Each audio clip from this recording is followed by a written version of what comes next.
I was thinking very much that I really love to support people as they kind of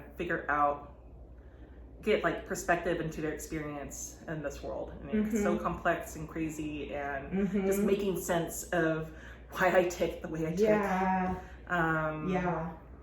So, and so many of my individual clients, I'm always peppering them with questions and trying to help them grow insight into themselves. I get a pretty,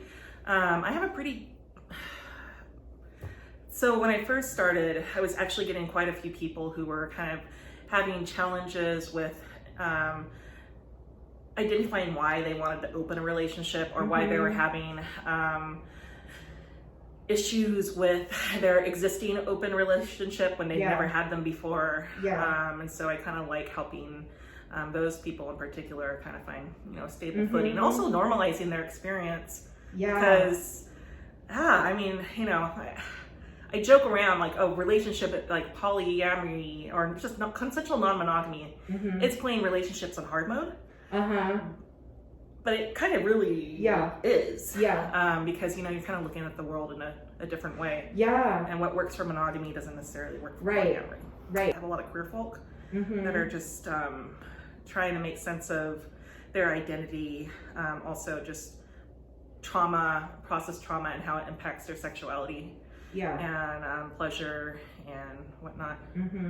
Definitely been getting some people where they're like, this is just where I am in my own process of self-growth, and I feel like I've done what I can do by myself or with whatever supports they had. And then they come into me to kind of, I guess, take them to the next level, final form, So,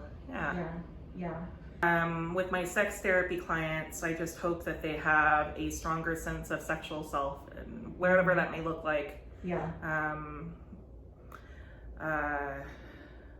And with my couples, I'm hoping that they're really, one of the things I'm hoping is that they're curious about each other, and they're feeling more connected about each other, and kind of realizing how fun and playful sex can be. Because a lot of my peoples come in and there's so much pressure around it. And so being able to kind of help them loosen up a little bit. And just enjoy the fun of it. Because it's one of the wonderful things that we can experience. It's such a significant part of the human experience, and there's just so much shame and pain around it. And I really want people to not have that.